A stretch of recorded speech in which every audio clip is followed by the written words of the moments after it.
So guys, on today's video, we're actually going to discuss about proper feeding, all right, how to feed your layers to avoid small size eggs and future issues, all right, during or within their laying cycle. All right, if you're joining us for the very first time, please do well to like, share and hit the subscribe button. If you have been following us for a while now, thank you and keep up the good work. Without wasting much of our time, let's dive into action. So guys, currently right here, what you can see is matured layers. All right, these are matured layers that lay eggs. All right, most farmers do get it wrong and struggle with egg size. Many struggle with eggshell quality and inconsistent laying, whereby your birds don't lay well and their eggshells are not strong. If you look closely, you can see a very strong eggshell. This is actually a quality egg, all right, because of the feeding. I get it right while feeding my birds.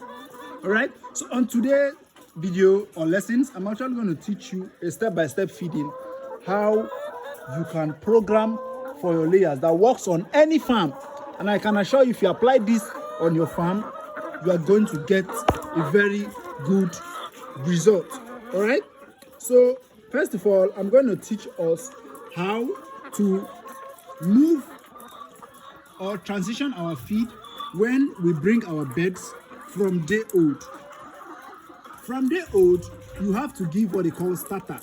All right, chick starter, which is meant for our layers or pullets. All right, they'll eat from day 1 to week 8, which is 2 months old, before they move to grower. All right, from grower, they're actually going to eat grower from week 8 to week 18. By then, they should start preparing to lay. Okay, and during these times, there are nutrient requirements that our bird needs for them to do extremely well within or during their laying cycle, which is protein, calcium, and vitamin. These 3 nutrients are very essential for our birds to do extremely well. If you miss it, you have actually missed it out of the cycle. So if you're giving your birds feed, make sure you check for the calcium requirements that it's moderate, check for the protein requirements, and also minerals and vitamins requirements for your birds. All right, so I'm actually going to show you how to transition, how to change or move from chick starter to the grower. All right, this process, you don't really need much to transition, all right, to move from chick mash to grower smash. All right, so when you're actually moving from grower to layers, well, from chick to grower smash, you don't have to, you just start giving immediately. Although some people do mix from week 8, they mix chick mash with grower smash and start giving to your bed and to their bed. But I on my farm currently, I don't do that, because that is the proper age. At week 9, they should have started eating grower smash, and their system, their body is already ready for that. So I don't have to mix. All right, so what you have to do again is your daily routine while feeding your birds. Most times I feed my birds 2 to 3 times, all right, in the morning and in the evening. But whereby there's heat stress, I'll feed my bird 3 times, which is giving them 60% of the feed in the morning. By 4 p.m., I'm actually going to give them 20%.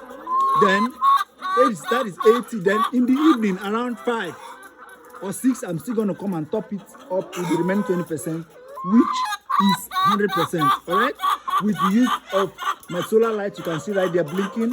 Yes, to make them feed very well. So 2 times preferably is the morning and afternoon when there is no heat stress. So there's what most farmers don't know about importance of timing.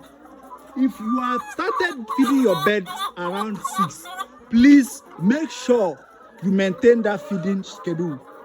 Or if you can't, it's advisable to set a alarm to make sure that your birds is doing very well. All right, make sure you keep to it. If you are feeding by 6, let your 6 be 6. If you are feeding by 7, let your 7 be 7. Don't mix time. All right, don't change the timing. All right, so what you have to do again is water management. All right, when your birds are small, make sure you wash their drinkers. Once you feed them, you put water. Make sure you wash your drinkers every morning. All right, every morning, do well to wash their drinkers. Make sure you provide them with cool and clean water, which is very good. All right, so I on my farm here currently, I feed around 6 to 6:30. That is my timing schedule, and I come again to feed around 2. All right, because now the heat stress is not much. So that is what I do currently here on my farm. And again, you know, common feeding mistakes that most farmers do is overfeeding. Most times they overfeed their birds. All right, and their birds start having issues and complications.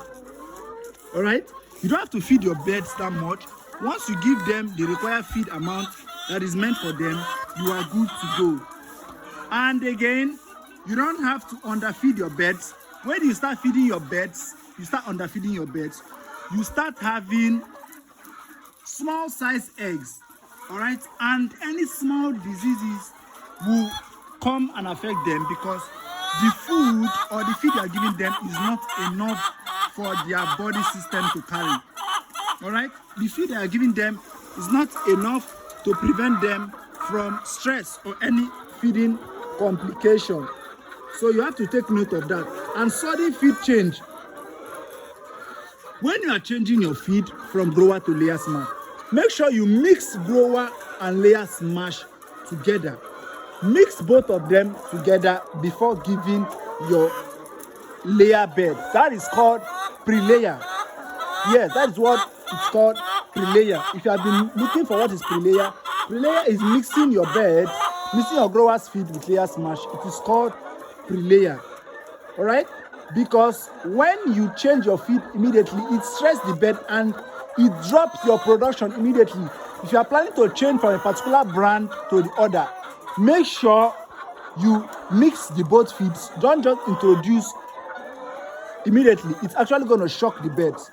So you have to take note of that. And again, you have to make sure you don't ignore water intake. If you ignore water intake, it will automatically reduce your feed consumption. It will reduce your feed consumption. All right, when there is steady water supply for your birds to drink, can you see? It makes them eat steadily. All right, it makes them eat steadily. So you have to take note of that. So, and again, you just have to use a feeder that prevents wastage. You can see this type of feeder. There is no way this feed can move out of here, or move out of here rather, despite the fact that it's not actually a foreign feeder. Most times I use pipes here on my cages. Can you see? This is pipes and it's still very efficient. I use sack to cover this place to prevent feed wastage. And you see, I haven't actually used a stone here to prevent feed wastage. All right, just that you can do these simple hacks or tricks that prevents your bird from wasting their feed.